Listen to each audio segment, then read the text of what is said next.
যেমন এই যে বাবা 22শে জানুয়ারি একটা বিশাল কিছু ঘটনা ঘটে গেল। ভালো করে ভেবে বলেন কি ঘটেছে, দেখি সবার মনে আছে কিনা। রাম মন্দির প্রতিষ্ঠা হয়েছে, অন্য কোনো কিছু ভাববেন না। একটা সাইড ভালো করে ভেবে নেন, আমাদের ভগবানের মন্দির প্রতিষ্ঠা হয়েছে। সবার পক্ষে অযোধ্যায় যাওয়া সম্ভব নয়, কিন্তু আমরা দূর থেকে তার ভক্তগণ, যিনি রাম তিনিই তো কৃষ্ণ, তিনিই তো আমার মহাপ্রভু, কি বলেন? তাহলে আমরা অন্য কিছু দেখব না, তার মন্দির যে প্রতিষ্ঠা হয়েছে 22শে জানুয়ারি, আর তারপর থেকে যা অলৌকিক ঘটনা ঘটেছে, যা শুনলে আপনারা অবাক হয়ে যাবেন। হ্যাঁ, কথাই বলে বিশ্বাসে মিলাই বস্তু তর্কে বহুদূর। এই 2024 সালে দাঁড়িয়ে অনেক মানুষ অনেক কথা বলবে, হয়তো বলবে এসব মিথ্যে, এসব হয়তো লোক ঠকানো কথা, এগুলো অনেকে বলবে, একদম ভুল। কথাই বলে বাবা, বিশ্বাস হলো নিজের কাছে।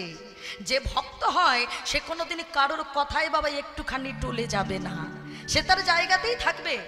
এমন কিছু অলৌকিক ঘটনা ঘটেছে বাবা রাম মন্দির প্রতিষ্ঠার পর, আপনারা শুনলেই অবাক হয়ে যাবেন।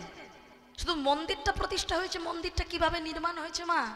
আরো একটা কথা, ওই মন্দিরে কিন্তু কোনো লোহার ব্যবহার হয়নি। হ্যাঁ, ভাবেন একটা মন্দির নির্মাণ হলো অথচ মন্দিরে কোনো লোহার ব্যবহার হলো না, কিন্তু কেন?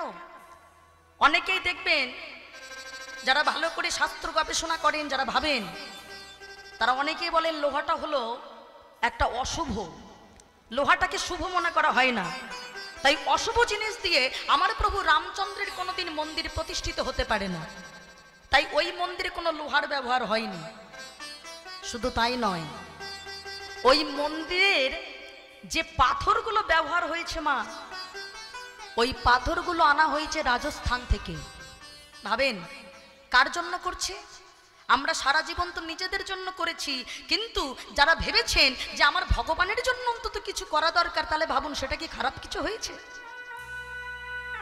কত লড়াই করে বলে ভালো জিনিস এত সহজে পাওয়া যায় না বাবা, ভালো জিনিস করতে গেলে অনেক কষ্ট করতে হয়। ভগবান বলে দেখো, কষ্টের ফল সব সময় মিঠা হয়, ভালো লাগে। তুমি অনায়াসে কোনো জিনিস পেয়ে গেলে তার স্বাদ তুমি বুঝবে না, কিন্তু কষ্ট করে পেলে তার স্বাদটা তুমি বুঝতে পারবে। তারা কষ্ট করে যে ইটগুলো ওই মন্দিরে মাগো, যে ইটগুলো দেওয়া হয়েছে, ওই ইটগুলোর প্রত্যেকটি ইটগুলোর গায়ে আমার ভগবান শ্রী রামচন্দ্রের নাম লেখা।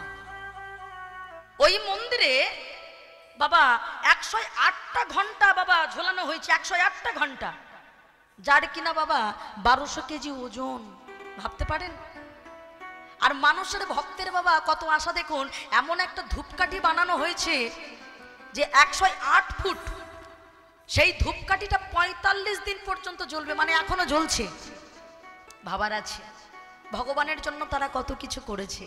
শুধু তাই নয় মা, ওই মন্দিরে কত সুন্দর করে যাতে ভক্তগণ এসে আমার ভগবানের শ্রী রামলালার মূর্তিটা দর্শন করতে পারে, ওই রামলালার মূর্তিটা যিনি তৈরি করেছে তার বাড়ি হলো বাবা কর্ণাটকে, অরুণ যোগীরাজ। তা ভগবান যদি ওনার হাতে যদি কৃপাটা না করতেন, উনি কি ওই 52 ফুট একটা বাবা ভগবানের মূর্তি তৈরি করতে পারতেন? শুধু তাই নয়, ওই মূর্তির রংটা বলুন তো কেমন, কালো না সাদা? কালো। কিন্তু কেন অযোধ্যার রাম মন্দিরে মূর্তিটা কালো কেন? অনেকেই বাবা এইটা নিয়ে অনেকে ভ্রান্ত দেন যে মূর্তিটা তো সাদা হতে পারতো, দেখতে ভালো লাগতো, মূর্তিটা কালো হলো কেন? আসলে বাবা মূর্তিটা তৈরি হয়েছে কোষ্ঠী পাথরের, শালগ্রাম শিলা দিয়ে। হ্যাঁ, আগেকার মানুষের মনে এটাই ভ্রান্ত ছিল যত দেবদেবী তৈরি হয় শালগ্রাম শিলা দিয়ে, তাই মূর্তিটাকে ওই শালগ্রাম শিলা দিয়ে তৈরি করা হয়েছে বলে মূর্তিটার রং হয়েছে কালো, কোষ্ঠী পাথর। শুধু তাই নয় বাবা, দেখবেন ওই যে ভগবানের যে 52 ফুট যে মূর্তিটা তৈরি করা হয়েছে না, ওই মূর্তিটা চারিদিকে দেখবেন 10টা অবতার, মানে সত্যযুগ থেকে এই কলিযুগ পর্যন্ত স্বয়ং বিষ্ণু নারায়ণের যে 10টা অবতার, তা কিন্তু বাবা চারিদিকে সাজানো আছে। কেন বলে, দেখো সবার পক্ষে দ্বাদশ জ্যোতির্লিঙ্গের রূপ কিন্তু সবাই দর্শন করতে পারে না, কি বলেন? কিন্তু যদি ওই মন্দিরে কোনো ভক্ত যদি যায়, তাহলে রামলালার মূর্তি দর্শনের সাথে সাথে সে কিন্তু দ্বাদশ জ্যোতির্লিঙ্গের রূপটা কিন্তু দর্শন করতে পারবে। মানে সত্যযুগ থেকে এই কলিযুগ পর্যন্ত অবতার আর কি, এখন অবশ্য আর একটা অবতার আসেনি, সেটা হলো কল্কি অবতার। এই কল্কি অবতার পর্যন্ত কিন্তু সেখানে দেখা যাবে। তবে অযোধ্যাবাসীর মনে কি প্রশ্ন জানেন বাবা, যে ওই রামলালার মূর্তিটা কেন কালো হয়েছে জানো? কারণ আমাদের ভগবান শ্রীকৃষ্ণের গায়ের রংটা ছিল শ্যামলাই বরণ, কি বলেন? তা সেই জন্যে তিনি যেহেতু রামচন্দ্র, যেহেতু আমার ভগবান কৃষ্ণেরই আর এক প্রতিরূপ, তাই হয়তো তার গায়ের রংটাকে কালো করা হয়েছে। কারণ ভক্তের যেমন মনে, বলে ভগবান বলেন ভক্ত আমাকে ঠিক যেভাবে গ্রহণ করবে আমি তো তার কাছে ঠিক এমনভাবেই ধরা দেব। আর একটা আশ্চর্য বিষয় কি এখন ঘটছে জানেন মা?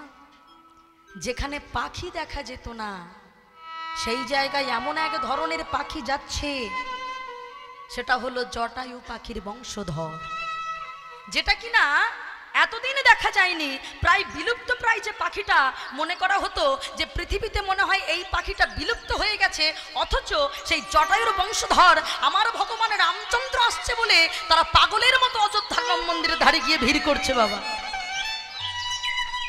কেন না? আমার ভগবান রামচন্দ্র আসছেন তাই।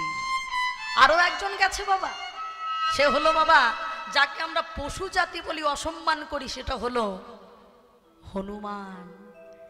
যে অযোধ্যার যেখানে রাম মন্দির হয়েছে, যেখানে হনুমান দেখা যেত না তেমন একটা, সেখানে এখন বাবা হনুমানই ভিড় করে বসে আছে। কেন না? আমাদের প্রভু রামচন্দ্র এসেছে তাই। তাহলে ভাবেন এই হনুমান বাবা তিনি কত বড় ভক্ত, ভগবানের জন্য কি করেছেন এই প্রভু রামচন্দ্রের জন্য। শুধু তাই নয়, এই রামচন্দ্রের যে রূপটা দেওয়া হয়েছে বাবা, একটা ছোট বালক রূপ দেওয়া হয়েছে, তাই না? রামলালা বলা হয়েছে। কেন? তার কারণ অযোধ্যাবাসীর কাছে যেহেতু নিজের বাড়িতে ফিরে এসেছেন আমার ভগবান রামচন্দ্র, তাই তাকে রামলালা মানে ছোট্ট একটা বালক রূপে তাকে নেওয়া হয়েছে। কেন? কারণ মনে করা হয়েছে যে মা কৌশল্যার কাছে তার ছেলেকে আবার ফিরিয়ে আনা হয়েছে। তাই অযোধ্যাবাসীর কাছে আমার প্রভু রামচন্দ্র ছেলে রূপে এসেছে বাবা। হ্যাঁ, এই যে হনুমানের কথা বললাম না মা, ভালো করে মনে করে দেখেন এই হনুমান কি করেছিল।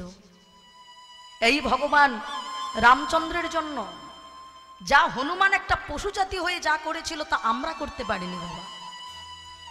সবাই খুব ভালো করে জানতো যে রাবণের মৃত্যুবাণ যদি চুরি না করা যায় তাহলে কোনোদিন রাবণকে মারা যাবে না। নিজে হনুমান সাধু সেজে, যোগী সেজে, নিজে হনুমান বাবা যে ঘরে মন্দাদরি একা আছে সেই ঘরের সামনে গিয়ে ডাকছে বম ভোলে।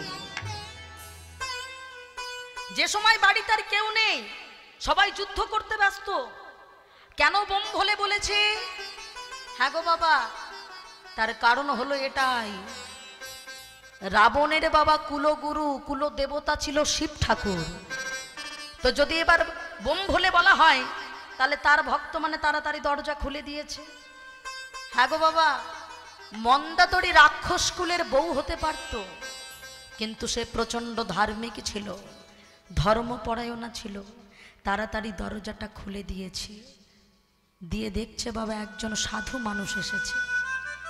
বলুন বাবা, আমি আপনার জন্য কি করতে পারি? হনুমান তো সাধু বেশে বাবা ধরা দিচ্ছে না, বলছে মা তুমি যা করবে সেটা পরে করো মা, শুধু তার আগে একটা কথা আমি বলতে এসেছি।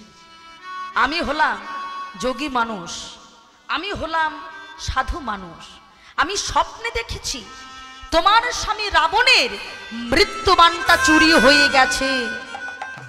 যেই বলেছে চুরি হয়ে গেছে,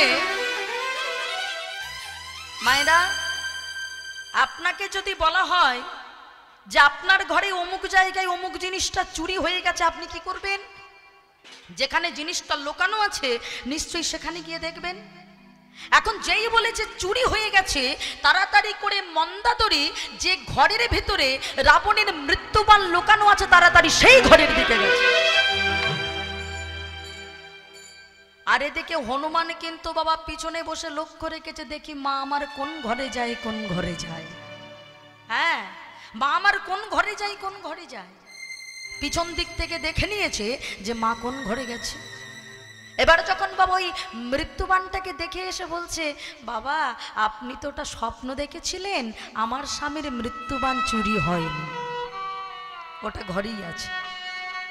বলছে মা তাহলে তো খুব ভালো কথা। যাই হোক, আমার স্বপ্ন মিথ্যে হয়েছে যখন আমিই বড় খুশি হয়েছি। কিন্তু মা, আমি যে তোমার গৃহে অনেকক্ষণ এসেছি, আমার একটু জল পিপাসা পেয়েছে, আমাকে একটু জল দেবে?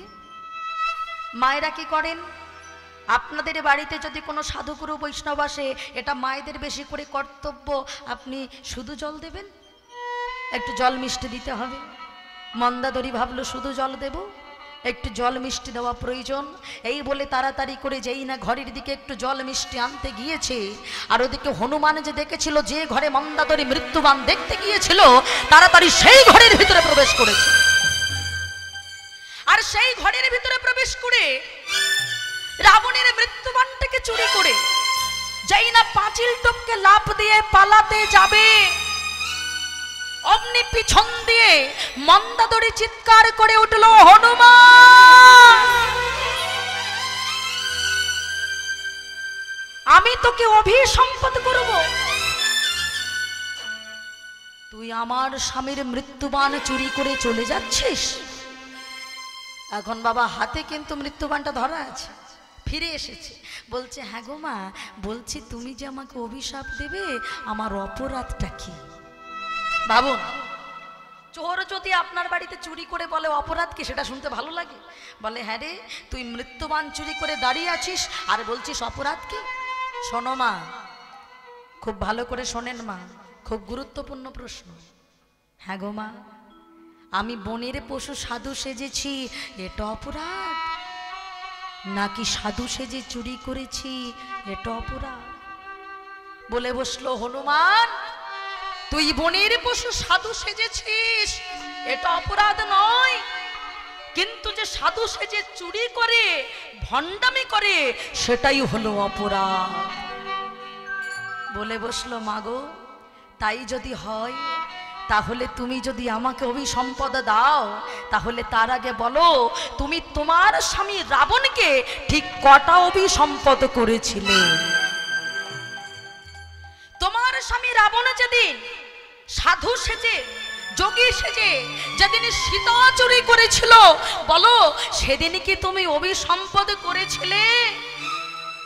তাহলে আজ যদি আমিও সাধু সেজে অপরাধ করি, তাহলে তুমি আমায় অভিশাপ দেবে কেন? তুমি আমায় কিচ্ছু বলতে পারবে না। এই বলে যেই না চলে যাবে মায়েরা, পিছন দিক থেকে এই জায়গাটা ভালো করে ভাবেন, মন্দাদরিও কিন্তু তেমন ভক্তই ছিলেন। বলে বসলো হনুমান, যাওয়ার আগে একটা কথা তোর কাছে জানতে চাই, বল না হনুমান, কোনো ছেলে কি পারে তার মায়ের সিঁথির সিঁদুরটা মুছিয়ে দিতে? বল না বাবা, তুই আমার কেমন ছেলে যে মায়ের সিঁথির সিঁদুরও মোছাবি বলে তুই কিনা আমার স্বামীর মৃত্যুবান চুরি করেছিস? হনুমান বলে বসলো, মা তুমি ভুল করছো, তুমি হলে রাক্ষসদের মা, তুমি রাবণের বউ, তুমি রাক্ষসের বউ। আমার মায়ের নাম অঞ্জনা, বাবার নাম কেশরী, তুমি আমার মা হতে যাবে কেন? বলে বসলো হনুমান রে, এ জগতে জন্ম দিলেই বুঝি মা হওয়া যায়? ওরে, কোন সন্তান যদি একদিনের জন্যও যদি কোনো মায়ের দুগ্ধ পান করে, বল না বাবা, তাহলে সে কি তার মা হয় না? মনে করে দেখ, লক্ষণ যেদিন শক্তিশালী অচৈতন্য হয়েছিল, লক্ষণের প্রাণ ফিরে পাওয়ার জন্য বৈদ্যরাজ সুসেন বৈদ্য বলেছিল, মৃত সঞ্জীবনী রসের সাথে সতী নারীর দুগ্ধ চাই। ও মায়েরা কি করেছিল আমরা সবাই জানি কিছু কিছু ঘটনা। গন্ধমাদল পর্বতে গিয়ে গাছ চিনতে পারিনি, ভেবেছিল আমি বনের পশু, আমি তো মানুষের মতো এত বুদ্ধি আমার নেই, এত চালাক আমি নই, কিন্তু ক্ষমতা তো আমার আছে। তাই রাম নাম করে বাবা যেই না পাহাড়টাকে তুলেছে, বলে নামের জোরে কিনা হয়। পাহাড়টাকে তুলে হনুমান, যেটা আমরা পারিনি বাবা ভগবানের জন্য, একটা বনের পশু হয়ে পুরো পাহাড়টাকে তুলে এনেছিল। সুসেন বৈদ্য বলেছিল এটাতে কাজ হবে না, এতে এবার সতী নারীর দুগ্ধ দিতে হবে। হনুমান বসে বসে কাঁদছে সমুদ্রের তীরে, কোথায় পাবো সতী নারী, আমি তো কাউকে চিনি না। এমন সময় বিভীষণ রাজা গিয়ে বলে বসলো, হনুমান কেঁদো না, আমার বৌদি মন্দাদরী, ওই যে একবার আমার বাড়িতে যাও, ওই রাবণের স্ত্রী মন্দাদরী সে হলো সতী নারী, তুমি তার কাছে যাও, সে তোমায় ফিরাবে না। হনুমান গিয়েছে, মন্দাদরীর সামনে গিয়ে বলছে, মাগো আজকে আমি তোমার কাছে একটা জিনিস চাইবো মা, ও মা আমায় দেবে মা। এই হনুমান, এই তুই সেই হনুমানটা না কদিন আগে এসে এই লঙ্কাটাকে পুরো আগুন দিয়ে পুড়িয়ে দিয়েছিলি, তবে আজ আবার কি করতে এসেছিস? মাগো সেদিন তো আমি আগুন ধরাতে এসেছিলাম, আজ আগুন ধরাতে নয়, আজ আমি আমার মনের আগুনটা নেভাতে এসেছি। ও মা তুমি দেবে মা, আমার ঠাকুর লক্ষণে যে বাঁচবে না, আমার ঠাকুর লক্ষণের জন্য তুমি একটু তোমার দুগ্ধ দেবে। বলে বসলো, একটুখানি বস। ঘরের ভিতরে গিয়েছে, দরজা বন্ধ করেছে, আর ভোলানাথের কাছে আঁচলটা বাড়িয়ে দিয়ে বলছে, ভোলানাথ যতদিন আমার বুকে দুগ্ধ ছিল ততদিন ওই রাক্ষস বংশের রাক্ষসীরা খেলো, কিন্তু যেদিন আমার বুকের দুগ্ধটা ফুরিয়ে গেল সেদিনই আমার ভগবানের সেবার সুযোগ এলো। ভগবান বলে আমি তার কাছে যাই যার কিছু দেওয়ার থাকে না, আমার বুকে তো আর দুগ্ধ নেই, আমি কি দেব? তাড়াতাড়ি করে ভোলানাথ বাবা আমার অমৃতের ধারা প্রবাহ করেছে, আরে যেই অমৃতের ধারা প্রবাহ করেছে মন্দাদরী তাড়াতাড়ি আবার বাইরে গিয়েছে, গিয়ে বলছে, হনুমান এই হনুমান একটা গ্লাস দে তো। ওই গ্লাসটা নিয়ে বাবা আবার ঘরের ভিতরে গেছে। এদিকে হনুমান মনে মনে ভাবছে, মা সত্যিকারের আমাকে দুধ দেবে নাকি দুধের মধ্যে বিষ মিশিয়ে দেবে, আমি বুঝবো কি করে? কথাটা কেন বলছে মা?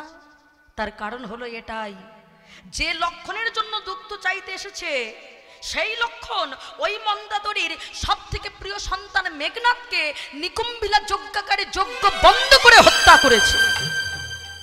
তাহলে ভাবেন, এখানে তো অনেক মায়েরা বসে আছেন, বলেন তো মা, আপনি যদি জানতে পারেন আপনার কোলের সন্তানকে অমুক ব্যক্তি মেরে ফেলেছে, আপনি তাকে নিজ দুগ্ধ দিয়ে বাঁচানোর চেষ্টা করবেন? হনুমান তো সেটাই ভাবছে যে মন্দাদরীর প্রিয় সন্তান মেঘনাথকে যে লক্ষণের জন্য যুদ্ধ চাইতে এসেছি ওই লক্ষণ নিকুম্ভিলা যজ্ঞাকারী যজ্ঞ বন্ধ করে হত্যা করেছে, তাহলে সে দুধ দেবে নাকি বিষ দেবে আমি তো বুঝতে পারছি না। এবার দুগ্ধটুকু এনে দিয়েছে, যেই দুধটাকে এনে দিয়েছো মায়েরা, এই জায়গাটা ভাবুন, ও পশু নাকি আমাদের থেকে শ্রেষ্ঠ, এইখানে বিচার। ওই দুগ্ধটুকু নিয়ে অনেক দূরে চলে গেছে, একটা গাছের তলায় বসেছে, ভাবছে এই দুধে বিষ আছে নাকি অমৃত আছে আমি তো জানি না, এক কাজ করি এই দুগ্ধটা বরং আমি সেবা করি। কেন? তার কারণ দুধে যদি বিষ থাকে তাহলে আমি মারা যাব, আমার প্রভু রামচন্দ্রের তো কিছু হবে না, আমার ঠাকুর লক্ষণের কিচ্ছু হবে না, তাই আমি বরং এই দুগ্ধটুকু পান করি। তবে হ্যাঁ, যদি দেখি দুধে অনেকক্ষণ বসে দেখবো, যদি মনে করি কিছু নেই, যদি আমি ভালো থাকি, তাহলে আরো একবার গিয়ে মায়ের কাছে দুগ্ধটা চাইব। ও মা, হনুমান তো জানে না যে মন্দাদরী দেবে কি করে, সে তো ধার করে জোগাড় করেছে, কোথায় পাবে? দুগ্ধটুকু খেয়ে গাছের তলায় চুপ করে অনেকক্ষণ বসে আছে। হ্যাঁ, দেখছে দুধের মধ্যে বিষ আছে কিনা, দেখছি কই কিছু তো হচ্ছে না, তার মানে এর ভিতরে কিচ্ছু নেই। আবার ছুটে গেছে, ও মা, মাগো সেই দুগ্ধটুকু না আমি খেয়ে ফেলেছি, বা ও মা তুমি আর একবার আমাকে দুগ্ধটুকু দাও। আবার মন্দাদরী ঘরের ভিতরে গেছে, ভোলানাথ আমার কাছে তো কিছুই নেই, তুমি কৃপা করে দুগ্ধ দিয়েছিলে বলে আমি দিতে পেরেছি, আমার তো কিচ্ছু নেই। তাও বলা না, সে দুগ্ধ যে খেয়ে নিয়েছে হনুমান, আমার কি আমার লক্ষণের সেবার জন্য দুগ্ধ দিতে পারবো না? তাও বলা না। দেখুন মা, এই হলো মা আর এই হলো ভক্ত, যার ভিতরে কোনো রাগ নেই, ক্রোধ নেই। দুগ্ধটুকু আবার দিলেন ভোলানাথ। দুগ্ধটুকু নিয়ে এইবার হনুমানকে দিচ্ছি আর বলছি, হনুমান রে, আমি সত্যিকারের সতী নারী কিনা আমি তো জানি না, তবে দুগ্ধটুকু যখন দিবি, এই দুগ্ধ খেয়ে সত্যিকারে যদি আমার লক্ষণ যদি বেঁচে যায়, তবে কি বলবি জানিস বাবা? বলবি যে লক্ষণ আমার সব ছেলেকে মেরে ফেলেছে, সেই সর্বহারা মা, সেই কাঙালিনী মা, তার জন্য একটু দুগ্ধ দিয়েছে। বলিস না বাবা, আমার তো মা বলার কেউ নেই, আমার লক্ষণ যেন আমায় একটু মা বলে না। আজকে সেই কথাটা মনে করিয়ে দিচ্ছে হনুমান, সেদিনই তুই আমার দুগ্ধটা পান করেছিলি। বল না বাবা, কোন সন্তান যদি, কোন মায়ের যদি একদিনের জন্য হলেও যদি দুগ্ধ পান করে, তাহলে সে কি তার সন্তান হয় না? আমি কি তোর মা নই? তাহলে তুই আমার কেমন সন্তান যে আমার শীতের সিঁদুর মোছাবি বলে তুই আমার স্বামীর মৃত্যুবান চুরি করেছিস? সেই জায়গায় দাঁড়িয়ে হনুমান বলেছিল, মা গো, তুমি যেটা বললে মা হয়তো সত্যি, কিন্তু এ কথাটা তুমি তো জানো মা, এ জগতে মানুষ যেমন কর্ম করবে সে তেমন ফল পাবে। তোমার স্বামী রামচন্দ্র সে যেমন কর্ম করেছে সে তো ঠিক তেমন ফল পেয়েছে। তোমার স্বামী রাবণ যেমন সাধু সেজে, যোগী সেজে যেমন সীতা চুরি করেছিল, আজ তেমন সাধু সেজে, যোগী সেজে তোমার স্বামী রাবণের মৃত্যুবানটা চুরি হয়ে গেল। তাহলে দেখেছেন মা, কথাই বলে যেমন কর্ম তেমন ফল। তো আজকে এই হরিবাসরে আমরা এসেছি, ভগবান রামচন্দ্রের মন্দিরে কত ভক্ত কত সুন্দর করে তার সেবা দিয়েছে, কত হিরে চুনি পান্না কত কিছু দিয়ে তার অলঙ্কারে সাজিয়েছে, কিন্তু আমরা কি দেব মা? যাই দেই না কেন, যারা লাখ লাখ টাকা কোটি কোটি টাকা দিয়েছে বাবা, আমরা কি কেউ কিছু নিয়ে এসেছিলাম সাথে করে, নাকি নিয়ে যেতে পারবো? তাই ভগবানের চরণে আমরা যদি কিছুই দেই, মনে রাখবেন কিছুই কিন্তু আমার নয়। ওই যে একটা গানের ভাষাই বলছে না, কে দিয়ে পুজিব ভগবান,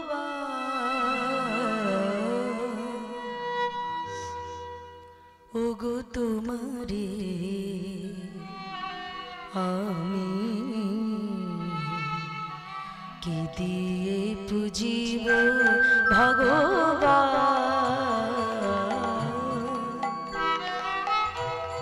তোমারে আমি কি দিয়ে পুজিব ভগবান।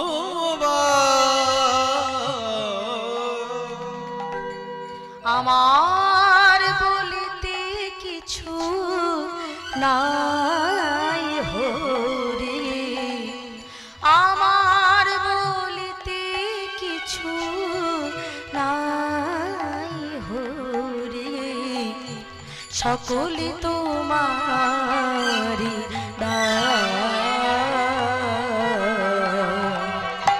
কি দিয়ে পুজিব হরি বল, হরি বল, হরি বল, হরি বল। হরি তোমারে আমি কি দিয়ে পুজিব ভগবান। মন্দির